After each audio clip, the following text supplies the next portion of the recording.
강릉의 봄은 유난히 잔잔했다. 해안선을 따라 불어오는 바람은 아직 차가웠지만 그 속엔 어디선가 피어나는 새로운 시작의 기운이 묻어 있었다. 한지원은 작은 캐리어 하나를 끌며 강릉역에 도착했다. 서울에서 대학을 졸업하고 치열한 입시와 취업 준비에 지친 끝에 어머니의 고향인 이곳에서 잠시 숨을 고르기로 했다. 여기서 뭘 할 수 있을까? 지원은 자신에게 자주 묻곤 했다. 하루 종일 독서실과 집만 오가는 삶 속에서 어느새 웃음을 잃고 있다는 걸 느끼고 있었다. 어머니의 권유로 이사온 강릉의 이 작은 아파트는 조용했고 낮엔 할머니들이 시장을 오가고 밤엔 파도 소리가 잔잔하게 들려오는 평화로운 동네였다. 그러던 어느 날 지역 커뮤니티 앱에서 강릉 자전거 동호회 신입 회원 모집이라는 글이 눈에 띄었다. 사진 속 사람들은 중장년층이 대부분이었고 푸른 해안도로를 배경으로 웃으며 서 있었다. 운동은 좋아했지만 자전거는 초보였던 지원은 잠시 망설이다가 신청 버튼을 눌렀다. 처음 해보는 것도 괜찮잖아. 그렇게 토요일 아침 강릉시 외곽의 한 공원에 모인 자전거 동호회 모임에 첫 발을 내디뎠다. 다소 쌀쌀한 바람 속에서도 모두 밝은 얼굴로 인사를 나누고 있었다. 안녕하세요. 오늘 처음 나왔습니다. 한지원이라고 합니다. 잘 부탁드립니다. 떨리는 목소리로 인사하자 사람들은 따뜻한 미소로 맞이해 주었다. 그 중에서도 중후한 분위기의 한 남성이 눈에 띄었다. 짙은 회색 자켓을 입고 단정하게 헬멧을 쓴 그는 지원의 인사에 고개를 살짝 끄덕이며 다가왔다. 처음 오셨군요. 반갑습니다. 저는 서준혁입니다. 이 모임의 회장이에요. 부담 갖지 마시고 편하게 타보세요. 그의 목소리는 낮고 차분했다. 마치 오랜 세월의 무게를 품은 듯한 안정감이 있었다. 준혁은 69세, 동호회에서는 모두가 서 회장님이라 불렀다. 전기공사공단의 고위 간부로 은퇴 후 강릉에 내려와 카페를 운영하며 여유로운 삶을 살고 있다고 했다. 첫 라이딩은 짧은 해변 코스를 도는 것이었고 지원은 긴장한 채 페달을 밟았다. 몇 번이나 중심을 잃을 뻔했지만 곁에서 준혁이 천천히 속도를 맞춰주며 조언을 아끼지 않았다. 핸들을 너무 꽉 쥐지 마세요. 손에 힘을 빼면 몸도 자연스럽게 따라갑니다. 그의 말에 지원은 미소를 지었다. 서울에서는 늘 경쟁과 불안 속에 있었기에 이런 세심한 배려는 낯설지만 따뜻했다. 라이딩이 끝난 후 회원들은 근처에 있는 카페 하루로 자리를 옮겼다. 알고 보니 준혁이 직접 운영하는 곳이었다. 통유리 너머로 바다가 내려다 보이는 그곳은 마치 여행지의 한 장면 같았다. 사람들은 자연스럽게 자리를 잡고 커피를 마시며 이야기를 나눴다. 한지원 씨는 어디서 오셨어요? 서울에서 왔어요. 취업 준비하다가 잠시 내려왔어요. 강릉이 꽤 조용하죠. 처음엔 심심하게 느껴질 수도 있지만 익숙해지면 오히려 마음이 편해져요. 그렇게 자연스럽게 시작된 대화는 한참이나 이어졌다. 지원은 준혁이 말하는 태도에서 묘한 편안함을 느꼈다. 단지 나이가 많아서 그런 게 아니었다. 그의 말엔 허세가 없고 상대의 이야기를 진심으로 들어주는 여유가 있었다. 그날 집으로 돌아가는 길, 지원은 휴대폰을 떨어뜨려 액정이 깨지는 바람에 한참을 당황했다. 택시를 잡으려 헤매고 있던 그때 뒤에서 자전거를 타고 다가온 사람이 있었다. 한지원 씨, 괜찮아요? 많이 놀랐죠? 서 회장님. 어쩐 일이세요? 근처까지 같이 가죠. 밤바람이 차니까 조심해야 해요. 그렇게 두 사람은 택시를 타고 함께 이동했다. 목적지에 도착하자 준혁은 자신의 자전거를 끌고 직접 그녀의 집 앞까지 데려다 주었다. 오늘 즐거웠어요. 폰은 내일 수리 맡기면 되니까 너무 걱정 마요. 지원은 그 말에 살짝 웃으며 고개를 끄덕였다. 마음 한쪽이 이상하게 따뜻해졌다. 서울에서 누군가의 보호를 받아본 기억이 없던 그녀에겐 이날의 작은 배려가 오래도록 기억될 것 같았다. 며칠 뒤 지원은 다시 동호회 모임에 참석했다. 자전거를 조금씩 익혀가면서 그녀의 표정은 점점 밝아졌다. 그리고 매번 어느 순간 시선이 자연스럽게 서 회장을 따라가고 있음을 느꼈다. 자신도 모르게 마음이 움직이고 있다는 걸 그날부터 천천히 깨닫기 시작했다. 그날 이후 한지원은 매주 자전거 동호회에 꾸준히 참석했다. 서울에서는 늘 목적을 위해 움직여야 했지만 이곳 강릉에서는 처음으로 과정을 즐기고 있다는 기분이 들었다. 바람을 가르며 달리는 시간, 자전거 뒤로 펼쳐지는 바다의 색감, 그리고 함께하는 사람들과의 따뜻한 분위기. 그 모든 것이 그녀에게 새로운 자극이었다. 무엇보다도 그녀의 눈에 자주 들어오는 사람은 서준혁이었다. 동호회 회원들은 그를 자연스럽게 중심으로 여기며 따랐다. 누가 먼저 말하지 않아도 그의 존재가 자전거 동호회의 기둥이라는 것을 알 수 있었다. 처음에는 그저 연륜에서 나오는 카리스마라고 생각했다. 그러나 지원이 그와 개인적으로 이야기를 나누기 시작하면서부터 준혁의 매력은 조금씩 다르게 다가왔다.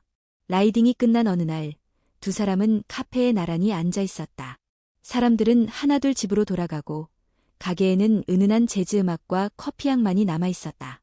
요즘 자전거 타는 거 재미있죠? 준혁이 조용히 물었다. 네, 생각보다 많이요. 솔직히 처음엔 그냥 스트레스 푸는 정도였는데 지금은 진짜 좋아졌어요. 운동도 운동이지만 사람 만나는 게 좋죠. 저도 그랬어요. 은퇴하고 한동안 외로웠거든요. 그러다 이 모임을 만들면서 조금씩 살아있는 느낌을 되찾았죠. 지원은 고개를 끄덕였다. 어느새 그녀도 이 모임이 삶의 일부가 되어가고 있었다. 그날 이후 둘은 가끔씩 동호회 모임 외에도 따로 만나는 일이 생겼다. 카페에서 커피를 마시거나 근처 해변길을 산책하며 대화를 나누었다. 처음엔 회원 간의 우연한 만남이라 여겼지만 어느 순간부터는 보고 싶어서 찾게 되는 사이가 되어 있었다. 준혁은 과거의 일들을 담담히 풀어놓곤 했다. 젊은 시절엔 일밖에 몰랐고 그 탓에 가정은 흔들렸다. 아내와는 결국 각자의 길을 걷게 되었고 혼자 두 자식을 키우며 살아왔단다. 가끔은 후회도 해요. 너무 늦게 철이 들어서. 그의 고백에 지원은 조용히 고개를 숙였다. 그녀 역시 부모님의 이혼을 겪었기에 그런 이야기는 결코 남의 일처럼 들리지 않았다. 저도요. 어릴 땐 몰랐는데 크고 나니까 어른들의 선택이 얼마나 어려웠을지 조금은 알겠더라고요. 그 순간 준혁의 시선이 지원을 향해 멈췄다. 그녀도 그의 눈을 바라보았다. 짧은 정적이 흘렀지만 그 속엔 많은 말들이 오간 듯했다. 동호회 사람들 중 일부는 두 사람의 관계에 대해 눈치를 채기 시작했다. 특히 40대 후반의 김미숙 씨는 자주 지원에게 이런저런 질문을 던졌다. 요즘 서 회장님이랑 따로 연락 자주 해요? 아니요. 그냥 자전거 이야기하다 보면 자연스럽게요. 미숙 씨는 의미심장한 웃음을 지으며 고개를 끄덕였고 지원은 순간 당황했지만 아무 말도 하지 않았다. 시간이 흐르며 자전거 실력이 늘어가듯 두 사람의 관계도 조금씩 진전되었다.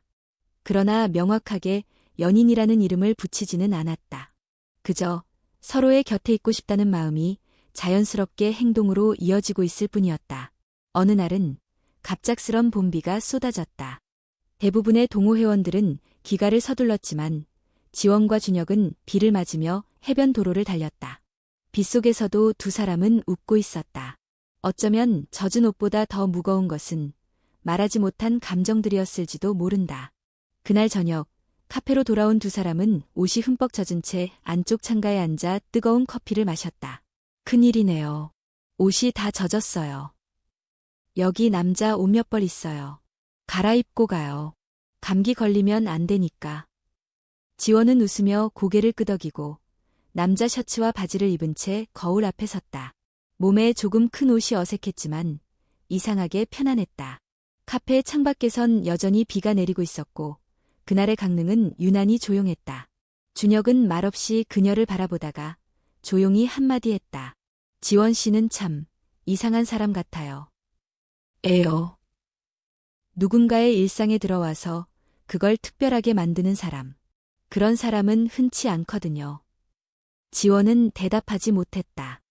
그저 심장이 빠르게 뛰는 소리를 들으며 고개를 살짝 숙였다. 아마 그날부터였을 것이다. 그녀는 자신이 단순한 호감을 넘어서 어떤 깊은 감정에 휘말리고 있다는 것을 인정하게 된 순간이. 그날 밤 지원은 오랜만에 일기를 썼다. 나보다 45살이나 많은 사람. 세상이 이해하지 못할 수도 있는 감정. 하지만 내가 진짜로 느끼고 있는 감정이 틀렸다고 말할 수 있을까? 봄이 깊어질수록 강릉의 하늘은 더욱 푸르고 바다는 온화했다.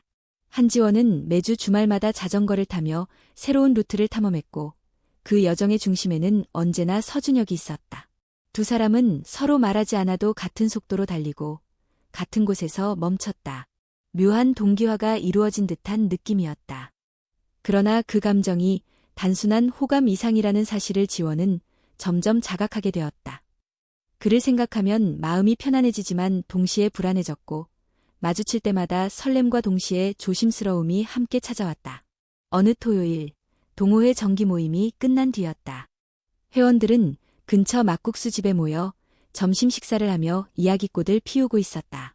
웃음이 오가는 자리였지만 지원은 유독 한 시선이 자꾸 의식되었다.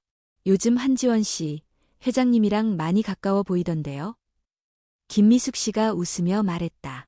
그녀는 40대 후반으로 평소에도 서 회장에게 관심을 보이던 인물이었다. 농담처럼 건넨 말이었지만 그 안에 담긴 뉘앙스는 뚜렷했다.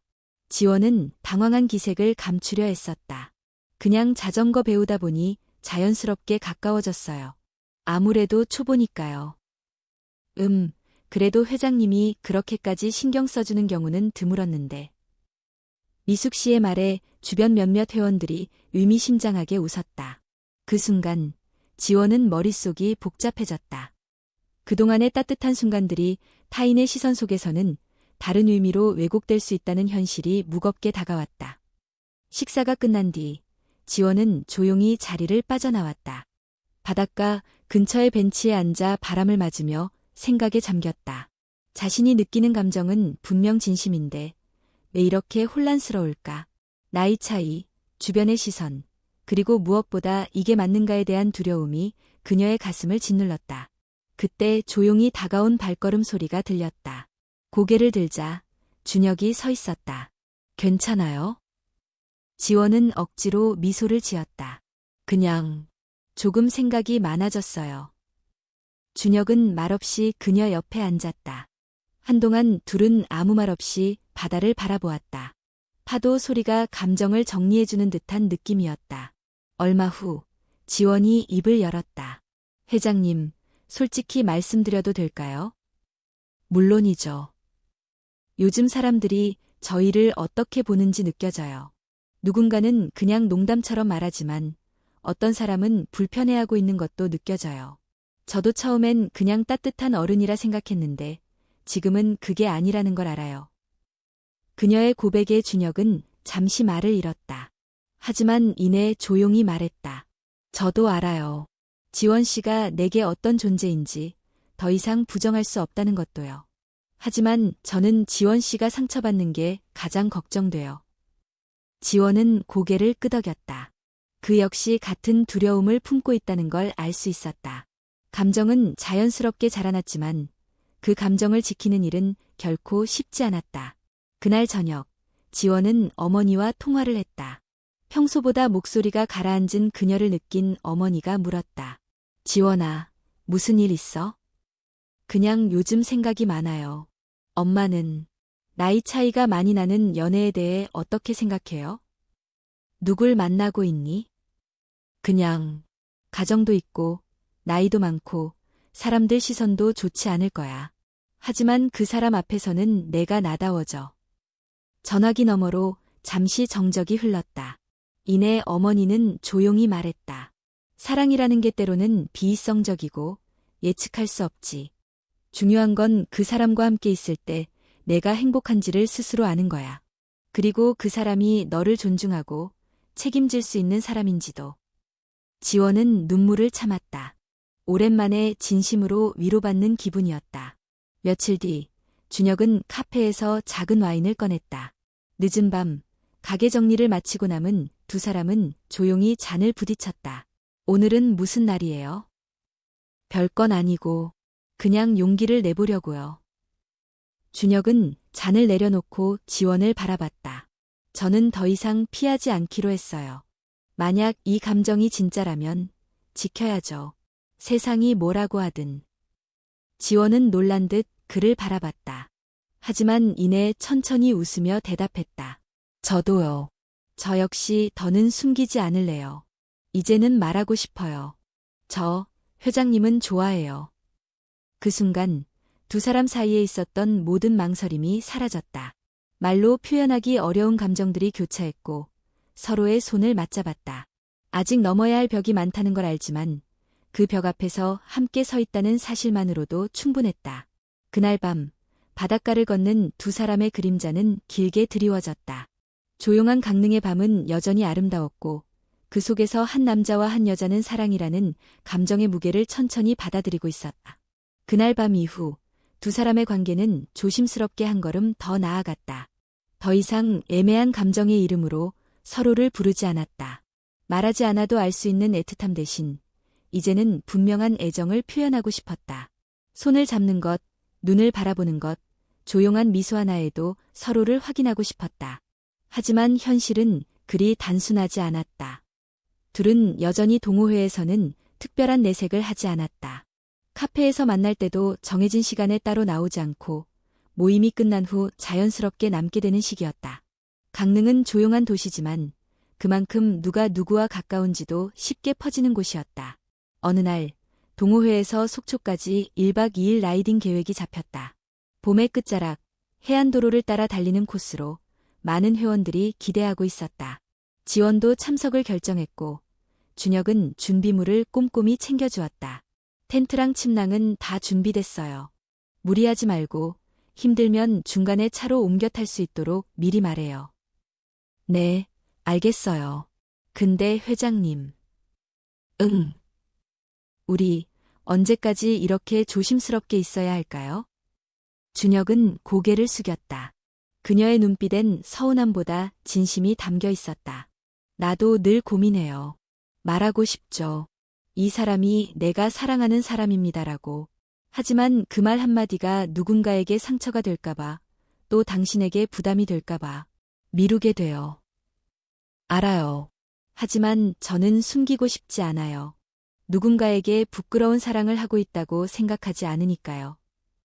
지원의 목소리는 단단했다. 준혁은 그녀의 손을 꼭 잡았다.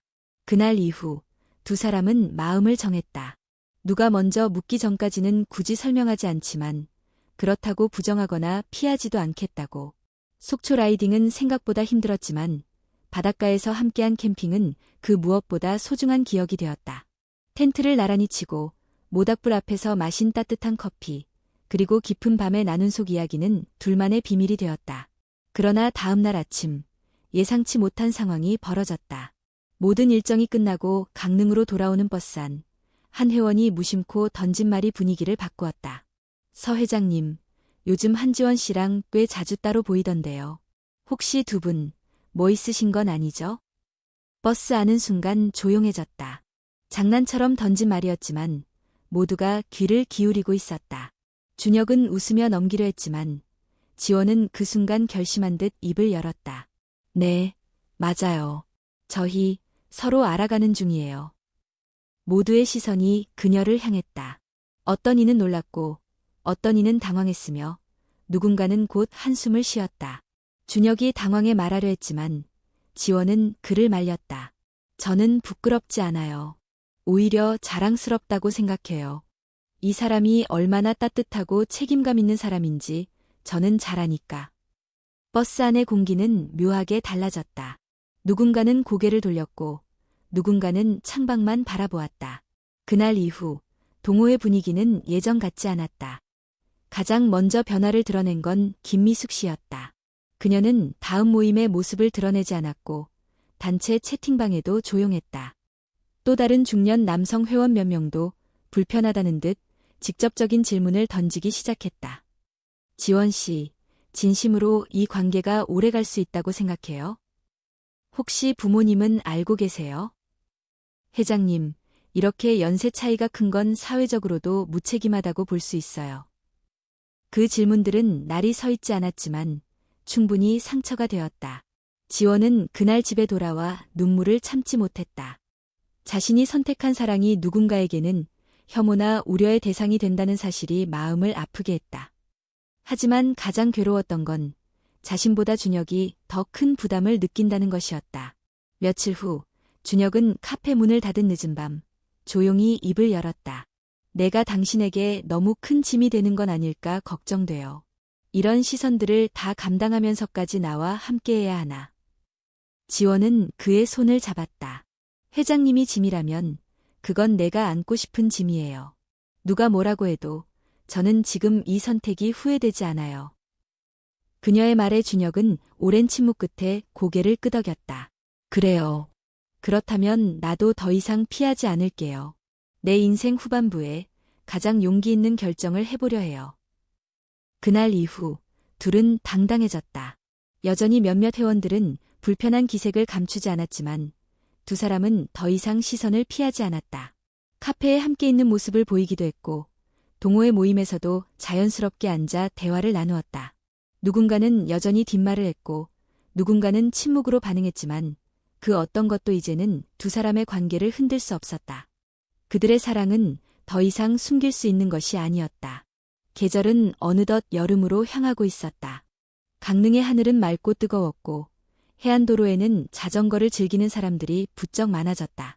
한지원과 서준혁의 관계는 어느 정도 정착되어 보였지만 그들만의 평온한 시간은 그리 오래가지 않았다. 어느 날 아침, 지원은 눈을 뜨자마자 이상한 기분을 느꼈다. 몸이 무겁고 속이 울렁거렸다. 처음엔 피로 때문이라고 생각했지만 며칠이 지나도록 상태는 나아지지 않았다. 생리 예정일도 지나 있었다. 불안함이 그녀를 엄습했다. 약국에서 임신 테스트기를 산 것은 충동적인 선택이 아니었다. 막연한 예감은 이미 마음속 깊이 자리 잡고 있었다. 그날 밤 그녀는 떨리는 손으로 결과를 확인했다. 2줄. 또렷하고 분명한 2개의 선이 그녀의 눈앞에 나타났다. 그 순간 마치 세상이 정지된 듯했다. 지원은 손에 든 테스트기를 내려놓고 조용히 바닥에 앉았다. 머릿속은 하얘졌고 가슴은 먹먹했다. 그동안 그와 나눈 모든 시간들이 스쳐 지나갔다. 따뜻했던 말, 조심스러운 눈빛, 함께한 라이딩, 그리고 그날 밤. 하지만 그 감정의 진실함과는 별개로 현실은 너무나 복잡했다. 그녀는 아직 결혼하지 않았고 취업 준비 중이었으며 사회적으로 결코 흔히 받아들여질 수 없는 관계 속에 있었다. 아이까지 생겼다는 사실은 그 모든 불안에 불을 지폈다. 그녀는 준혁에게 말하지 않았다. 말할 용기가 없었다. 대신 조용히 짐을 쌌다. 서울에 있는 친한 언니 집으로 당분간 올라가기로 했다. 이유를 묻는 준혁에게는 그저 생각할 시간이 필요하다고만 말했다. 준혁은 그녀의 눈빛에서 무언가 이상함을 감지했지만 억지로 묻지 않았다. 그녀가 스스로 말할 때까지 기다려주는 것이 옳다고 생각했기 때문이다. 하지만 시간이 지날수록 그의 마음은 무거워졌다. 지원이 서울로 떠난 지 일주일째 되던 날, 준혁은 카페를 조용히 닫고 혼자 해변길을 걸었다. 자전거 대신 걸으며 그와 그녀가 함께했던 기억들을 되짚었다. 바람 속에서 그녀의 웃음소리가 들리는 듯했고 모래 위에 남겨진 발자국은 다시는 지워지지 않을 것만 같았다. 그날 밤 그는 편지를 썼다. 지원 씨, 괜찮아요. 내가 뭘 잘못했는지도 모르겠고 당신이 무얼 겪고 있는지도 모르겠지만 이건 알아요. 나는 당신을 기다릴 수 있어요. 시간이 얼마나 걸리든 그 어떤 이유에서든 당신이 나에게 솔직해질 수 있는 순간까지 나는 여기에 있을게요. 늘 그래왔듯이. 편지는 곧 도착했고 며칠 뒤 지원은 조용히 강릉으로 돌아왔다. 얼굴은 많이 야위었지만 눈빛은 결연했다. 그녀는 곧장 카페로 향했고 준혁은 그녀를 보자마자 말없이 다가와 안아주었다. 이야기해줘요. 무슨 일이 있었는지. 지원은 카페 한쪽 자리에 앉아 조용히 입을 열었다. 저 임신했어요. 준혁은 말없이 그녀를 바라보았다. 눈이 커지지도 놀라움의 표정을 짓지도 않았다. 그저 긴 정적 속에서 그녀의 말을 되새기고 있는 듯했다. 처음엔 정말 겁이 났어요. 내 인생이 완전히 뒤바뀔 것 같았고 회장님도 부담스러워할 거라고 생각했어요. 그래서 도망쳤어요. 하지만 도망쳐도 해결되지 않더라고요.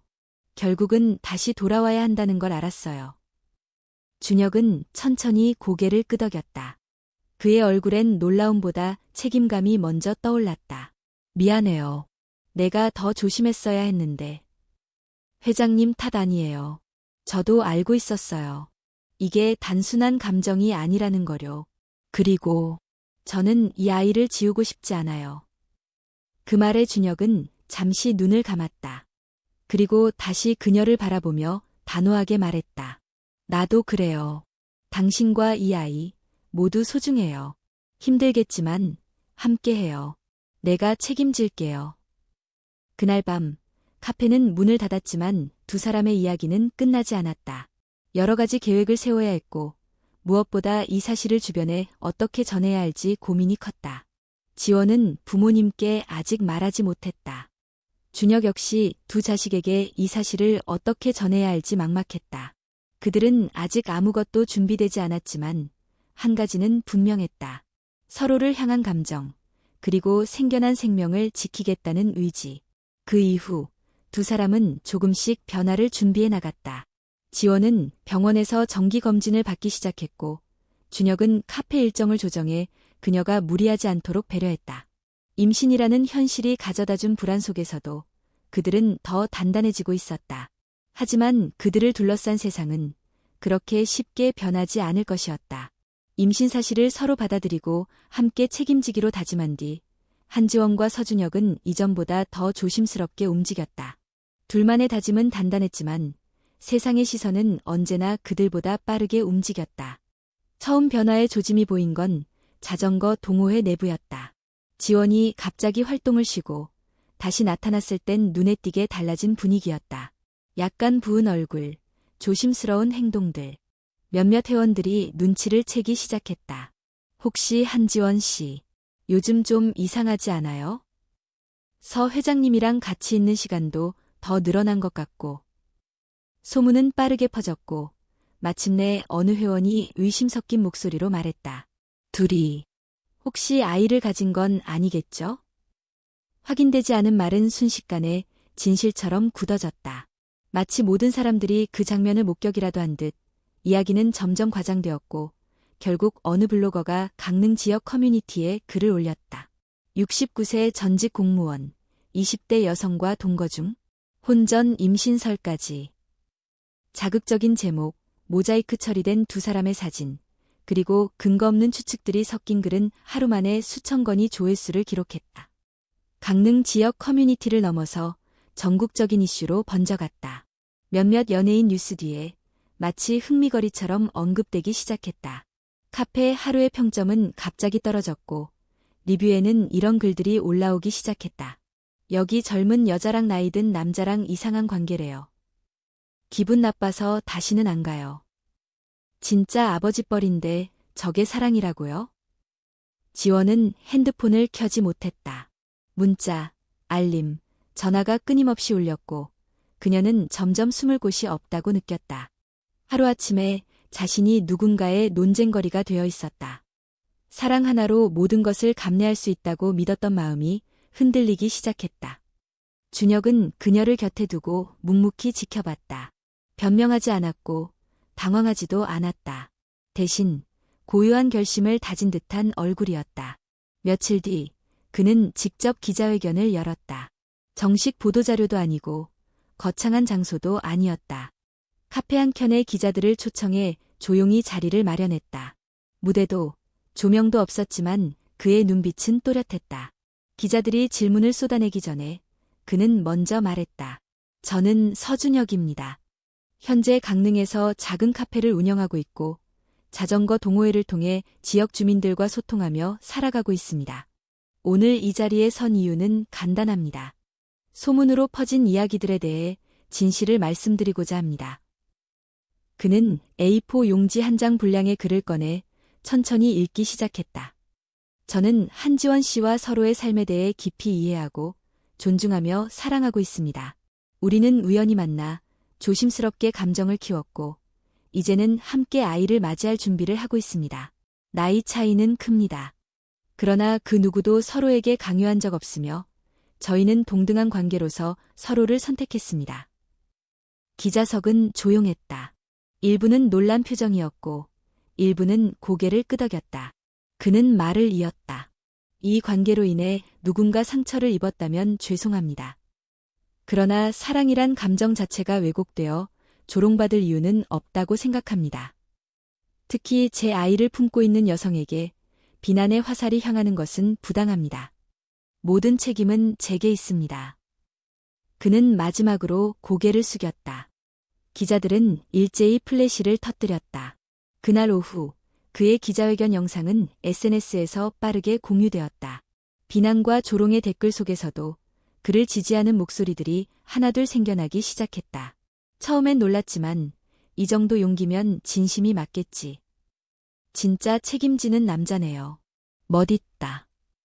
지원은 영상 속 그의 모습을 보고 눈물을 흘렸다. 누구보다도 차분하고 강인한 얼굴. 자신보다 더 큰 상처를 감내하며 그녀를 지키려는 모습이었다. 그날 밤 그녀는 카페 문을 닫고 정리하던 준혁을 껴안았다. 고마워. 나 때문에 이런 일까지 겪게 해서.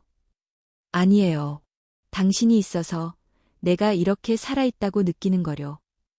두 사람은 조용히 서로를 감싸 안았다. 폭풍은 아직 지나가지 않았지만 그들의 마음만큼은 단단히 맞닿아 있었다. 기자회견 이후 카페 하루는 다시 조금씩 손님들이 찾기 시작했다.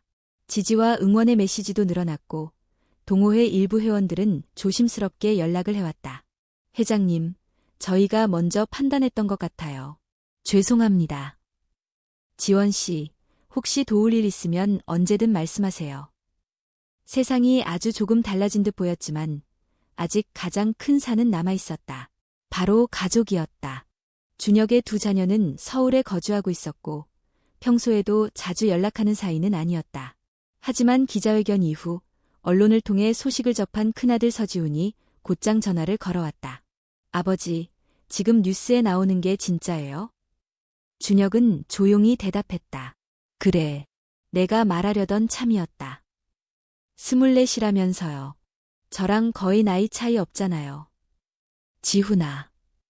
아버지, 진심이에요? 지금 장난하는 거 아니죠? 그 여자, 아이도 가졌다고 하던데. 그 말에 준혁은 짧게 숨을 들이켰다. 맞아. 아이가 생겼고 우리는 함께 키우기로 했다. 한동안 침묵이 흘렀다. 전화기 너머로 들리는 숨소리만이 두 사람을 연결하고 있었다. 지훈은 이내 화가 섞인 목소리로 말을 이었다. 아버지, 저 지금 너무 혼란스러워요. 어떻게 그런 선택을 하실 수 있죠? 어머니 생각은 안 해보셨어요? 우리가 가족으로서 받아들일 수 있는 일이 아니에요. 그건 내 생각이지. 나는 오랜 시간 혼자였고 이제야 누군가를 만나 내 삶을 다시 살아보고 싶다고 느꼈다. 하지만 그건 너무 이기적인 결정이에요. 아버지가 원한다고 다 되는 건 아니잖아요. 나도 그걸 잘 안다. 하지만 지훈아, 한 번만 내 입장에서 생각해 줄 수 없겠니? 지훈은 결국 전화를 끊었다. 그날 밤 준혁은 조용히 앉아 아무 말 없이 커피를 내렸다. 지원은 그런 그를 조용히 바라보았다. 아이 아버지와 아들의 대화가 저런 식이어야 한다는 게 참 서글프네요. 지원이 조용히 말했다. 지훈이는 착한 아들이에요. 다만 너무 갑작스럽게 들은 거라 당황한 거지. 시간이 좀 필요할 거야. 며칠 뒤 지훈은 강릉으로 내려왔다. 조용히 카페 문을 열고 들어온 그는 잠시 망설이다가 창가 자리에 앉았다. 준혁은 직접 다가갔다. 와줘서 고맙다. 이야기 좀 해요. 둘이서. 지원은 자리를 비켜주었다. 두 남자는 조용히 마주 앉았고 잠시 후 지훈이 먼저 입을 열었다. 아버지, 저도 이제 성인이고 아버지가 어떤 결정을 하든 막을 수는 없다는 걸 알아요.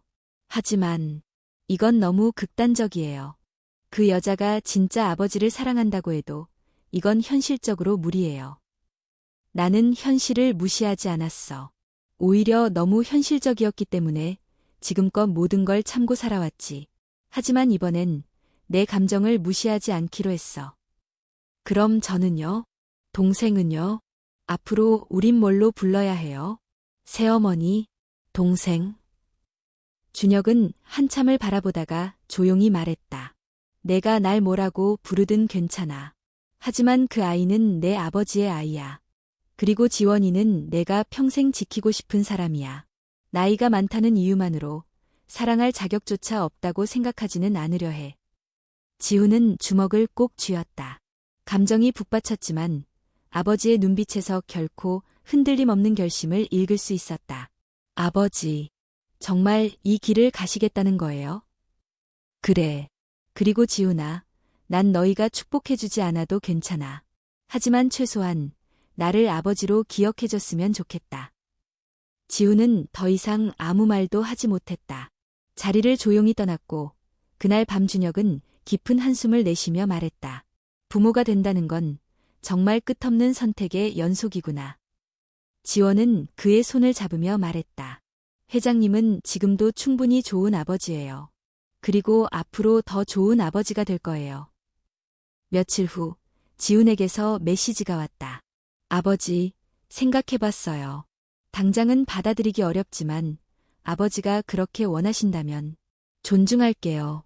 그리고 아이가 태어나면 한번 보러 갈게요. 그 한 줄의 문장은 준혁에게 가장 큰 위로였다.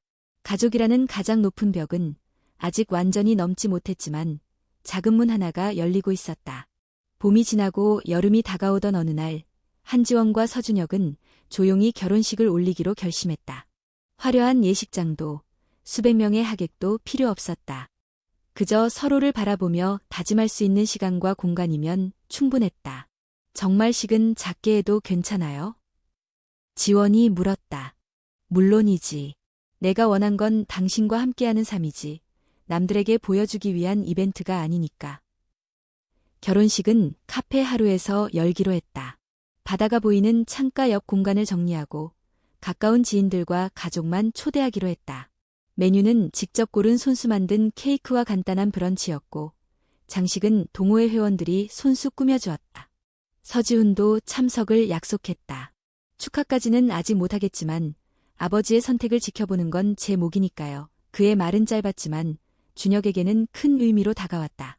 결혼식 당일 지원은 하얀 원피스를 입고 등장했다. 배가 약간 불러와 있었지만 오히려 그 모습이 더 단단하고 아름다워 보였다. 그녀는 손에 작은 부케를 들고 환하게 웃으며 카페 문을 열었다. 준혁은 깔끔한 회색 정장을 입고 그녀를 맞이했다. 그의 눈엔 젊은 시절의 긴장감 대신 세월이 쌓아 올린 온기가 담겨 있었다. 조용한 음악이 흐르는 가운데 두 사람은 창가 앞에 서서 서약을 나누었다. 한지원 씨, 나의 마지막 사랑이 되어줘서 고맙소. 당신과 아이를 위해 평생 최선을 다하겠소.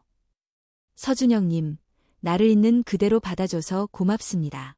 당신과 함께하는 하루하루를 소중히 여기며 살아갈게요. 하객들은 조용히 박수를 보냈다. 눈물을 훔치는 사람도 있었고 서로를 바라보며 미소 짓는 이도 있었다. 그들 사이에 오갔던 수많은 시선과 말들이 그 순간만큼은 모두 멈춘 듯했다. 결혼식이 끝난 후 지원은 카페의 공동 운영자로서 본격적인 일상에 발을 들였다. 손님들에게 인사를 나누고 메뉴를 기획하고 임산부 고객을 위한 전용 좌석을 마련하는 등 세심한 배려를 더했다. 그녀는 단순히 젊은 신부가 아닌 이 공간의 새로운 얼굴이자 중심이 되어가고 있었다. 그리고 얼마 지나지 않아 지원은 또 하나의 꿈을 이야기했다. 회장님, 아니, 이젠 여보라고 해야 하나요? 저 임산부나 산후 여성들을 위한 소규모 운동 스튜디오를 열고 싶어요. 운동 스튜디오? 네, 서울에 있을 땐 시간에 쫓겨 운동을 못했지만 지금은 아이도 생각해야 하니까. 그리고 저처럼 누군가의 시선을 의식하지 않고 편안하게 몸을 돌볼 수 있는 공간이 필요하다고 느껴요. 준혁은 아무 말 없이 고개를 끄덕였다. 그가 꺼낸 한마디는 짧지만 확고했다. 해요. 필요한 건 내가 다 도와줄게요. 그의 전폭적인 지지는 지원에게 큰 힘이 되었다. 스튜디오 계획은 빠르게 진행됐다. 카페 옆 작은 공간을 리모델링하고 전문가와 상담하며 프로그램을 구성했다. 이름은 봄의 숨으로 정했다. 따뜻한 계절의 기운과 함께 숨 고르듯 살아가자는 의미였다. 지인들과 동호회원들은 축하 인사를 전했다. 지원 씨, 진짜 멋져요. 임신 중인데도 활기차고 당당하네요.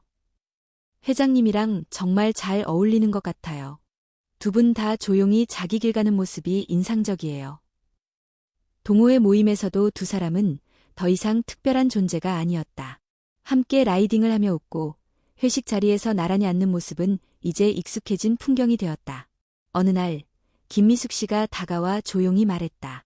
지원 씨, 처음엔 솔직히 이해 못했어요. 너무 어린데 왜 그런 선택을 하지 싶었죠. 근데 지금 보니까 나보다 훨씬 단단한 사람이네요. 지원은 놀란 듯 그녀를 바라보다가 고개를 숙이며 웃었다. 감사해요. 아직 부족한 것도 많지만 제가 선택한 사람이니까 믿고 가보려고요. 결혼식 이후 준혁의 자녀들도 조금씩 마음을 열기 시작했다. 지우는 가끔 연락을 했고 딸인 서지연은 꽃다발과 아기 용품을 보내며 짧은 메시지를 남겼다. 아버지, 건강 잘 챙기세요. 그리고 지원 씨도. 가장 가까운 사람들에게 조금씩 받아들여지는 과정은 느렸지만 분명히 진행되고 있었다. 어느덧 지원의 배는 부풀어 있었고 둘은 아이를 맞이할 준비에 집중하고 있었다. 병원 정기검진, 육아용품 구매, 그리고 새벽마다 찾아오는 입덧에도 함께했다. 지원은 거울 앞에 서서 점점 변화하는 자신의 모습을 보며 생각했다. 나는 지금 나의 삶을 직접 선택하고 살아가고 있다. 그리고 그 선택의 중심엔 사랑과 믿음이 있다. 그녀는 더 이상 누군가의 시선을 두려워하지 않았다. 이제는 자신이 걸어온 길에 자부심을 느끼고 누군가에게 작은 용기를 줄 수 있기를 바랐다. 준혁은 그런 그녀를 바라보며 하루하루 감사했다. 젊고 아름다운 아내, 곧 태어날 아이, 그리고 함께 만들어가는 공간. 그는 늦은 나이에 다시 태어난 듯한 기분으로 하루를 살아갔다. 그들은 지금 조용하지만 단단한 사랑의 길을 걷고 있었다. 가을이 깊어가고 있었다. 강릉의 하늘은 맑고 높았고 바닷바람은 한결 부드러웠다. 카페 하루는 여느 때처럼 문을 열었고 손님들은 커피를 마시며 창밖을 바라보았다. 하지만 이날은 조금 달랐다. 한지원이 병원에 입원했다는 소식이 조용히 퍼져 있었기 때문이다. 오늘 아기 나온대요. 그럼 회장님은 지금 병원에 있는 거예요? 동호회원들과 단골 손님들 사이엔 조심스러운 기대감이 돌았다. 모두 말은 아끼면서도 내심 걱정하고 있었고 누군가는 조용히 기도를 올리기도 했다. 병원에서는 새벽부터 진통이 시작되었다. 지원은 손을 꽉 쥔 채 고통을 참았고 준혁은 그녀 곁을 떠나지 않았다. 의료진이 들어오고 분만실로 이동하는 순간 그는 그녀의 손을 더욱 세게 잡았다. 괜찮아. 잘 될 거야. 나 여기 있을게. 지원은 미소를 지으려 했지만 고통이 그것마저 허락하지 않았다. 하지만 그의 목소리만으로도 충분히 안심할 수 있었다. 몇 시간 후 병원 복도를 메운 정적을 깨는 울음소리가 울려 퍼졌다. 신생아의 첫 울음이었다. 간호사가 나와서 말했다. 산모도 아이도 모두 건강합니다. 준혁은 그 자리에 주저앉을 뻔했다. 가슴이 벅차오르고 눈시울이 뜨거워졌다. 잠시 후 작은 침대에 누운 아기를 마주했을 때 그는 조심스레 손가락을 내밀었다. 아기의 손가락이 그의 것을 꼭 쥐었다. 그 순간 준혁은 생각했다. 나는 지금 다시 태어났다. 지원은 피곤한 얼굴로 누워 있었지만 아기의 얼굴을 보는 순간 미소를 지었다. 우리 딸이에요. 아주 조그맣고 예쁘죠? 응, 정말 예쁘다. 당신 닮아서 다행이야. 아기의 이름은 서은아로 지었다. 하늘처럼 넓은 마음을 가진 아이가 되길 바라는 뜻에서였다. 며칠 뒤 은하는 건강하게 퇴원했고 카페에서는 작은 환영 파티가 열렸다. 동호회원들과 손님들이 자발적으로 꽃과 선물을 준비했고 서지훈과 지연도 함께했다. 아버지, 아기 정말 예쁘네요. 신기해요. 이게 제 동생이라니. 지우는 은하를 안아보며 어색한 미소를 지었다. 옆에 서 있던 지원은 조심스럽게 말했다. 불편하셨을 텐데 이렇게 와줘서 정말 감사해요. 아직은 적응 중이지만 은하를 보니까 괜히 마음이 풀리네요. 지연도 따뜻한 눈빛으로 말했다. 지원 씨, 진심으로 축하드려요. 그리고 은하가 건강하게 자라길 바랄게요. 지원은 눈물을 참으며 고개를 숙였다. 그녀가 세상에서 가장 걱정했던 순간이 이렇게 따뜻하게 마무리되리라고는 상상도 못했다. 이후 카페 하루는 지역에서 더 유명해졌다. 사랑이 머무는 카페, 자전거와 가족의 이야기, 젊은 엄마와 중년 남편의 인생 반전이라는 수식어들이 붙었고 SNS에는 은하의 사진이 자주 올라왔다. 지원은 육아에 집중하면서도 여전히 카페 운영에 참여했다. 아이가 낮잠을 잘 때면 메뉴를 구상하거나 스튜디오에서 짧은 클래스를 진행했고 손님들과도 스스럼 없이 이야기를 나눴다. 사장님, 아기랑 함께 있는 모습이 정말 보기 좋아요. 은하 엄마, 커피 말고 아기 보러 온다는 사람도 많다니까요. 사람들의 반응은 호의적이었고 어느새 은하는 이 지역의 작은 스타가 되었다. 가끔은 과거의 지원을 탐탁지 않게 보던 사람들도 카페에 들러 인사를 건넸다.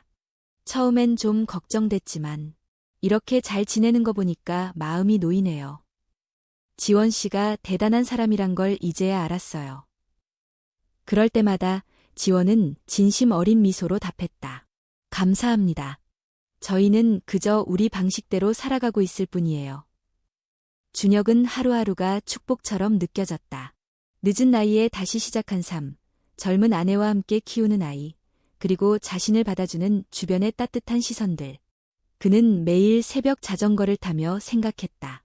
늦은 출발도 충분히 도착할 수 있다. 어느 날 그는 자전거를 은하의 유모차 옆에 세우고 말했다. 조금만 크면 아빠랑 같이 자전거 타자. 바람도 느끼고 바다도 보자. 지원은 그 모습을 사진으로 담았다. 그리고 일기장에 적었다. 우리가 만든 이 작은 세상, 내가 평생 지켜가고 싶은 공간이다. 시간은 흘렀다.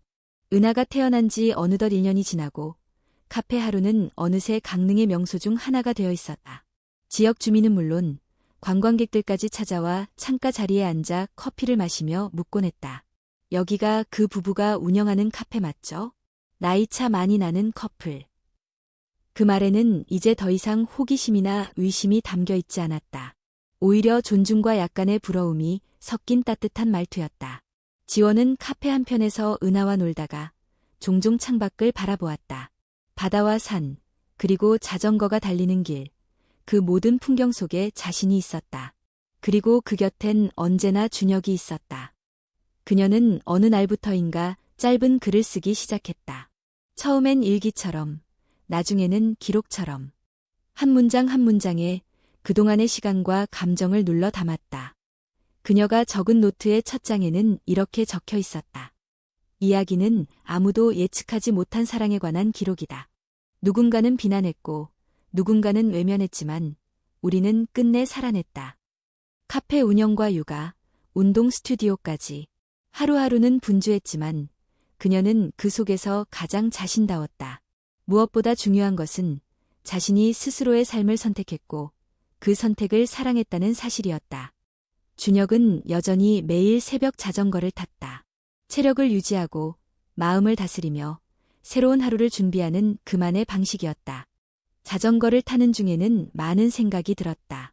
아내를 처음 만났던 날, 처음으로 손을 잡았던 날, 그리고 은하가 태어난 날까지.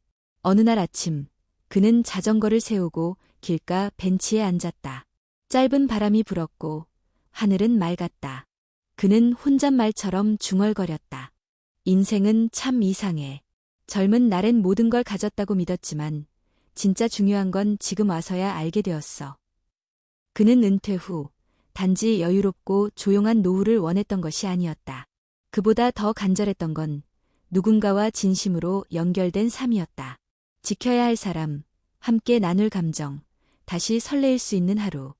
그리고 그 모든 걸 준 사람이 바로 지원이었다. 지원은 노트의 마지막 장에 글을 적으며 조용히 웃었다. 세상은 사랑의 기준을 두려한다. 나이, 직업, 배경. 하지만 진짜 사랑은 그런 것들을 초월해버린다.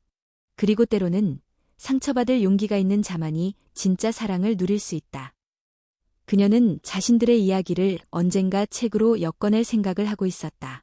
그것이 누군가에게 위로가 되고 어떤 선택 앞에 서 있는 이들에게 용기를 줄 수 있다면 그것만으로 충분하다고 믿었다.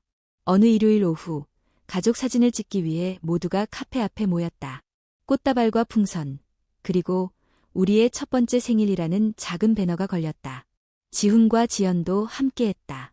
은하는 첫 생일을 맞이해 작은 드레스를 입었고 카메라 앞에서 웃거나 울며 정신없이 움직였다. 그 모습을 바라보는 모두의 얼굴에는 진심 어린 웃음이 번졌다. 사진사가 마지막으로 한 말을 아무도 잊지 못했다. 여러분은 정말 아름다운 가족입니다. 그날 찍은 사진은 카페 입구에 걸렸다.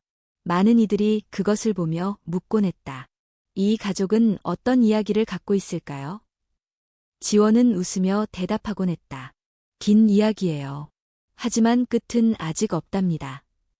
그녀의 말처럼 이야기는 끝나지 않았다. 준혁과 지원은 여전히 함께 자전거를 타고 은하와 함께 산책하며 계절의 변화를 느끼며 살아가고 있었다. 누군가에게는 평범하지 않은 삶이었지만 그들에겐 더할 나위 없이 소중한 하루하루였다. 그리고 이제는 그들의 사랑이 더 이상 특별한 사례로 여겨지지 않기를 바랐다. 그저 누군가의 인생이자 누군가의 선택으로 자연스럽게 받아들여지기를. 준혁은 밤하늘을 올려다보며 조용히 말했다. 내가 늦게 시작한 만큼 더 깊게 사랑할 수 있었던 것 같아. 그래서 나는 지금 가장 나다운 인생을 살고 있어. 지원은 그 말을 마음속에 깊이 새겼다. 그리고 조용히 그의 손을 잡았다. 그들의 이야기는 누군가의 기준으로 보면 틀렸을 수도 있다. 그러나 스스로에게 솔직했고 서로에게 충실했으며 결국은 그 어떤 사랑보다 강하게 살아남았다. 어느 날 카페를 지나던 한 손님이 조용히 적어놓은 메모가 있었다. 이곳에는 커피 향보다 진한 무언가가 있습니다. 아마도 사랑의 향기겠지요. 지원은 그 메모를 작은 액자에 담아 카페 한쪽 벽에 걸었다. 그리고 매일 아침 그 앞을 지나며 다짐했다. 오늘도 진심으로 살아가겠다고. 그리고 그 진심으로 사랑하겠다고.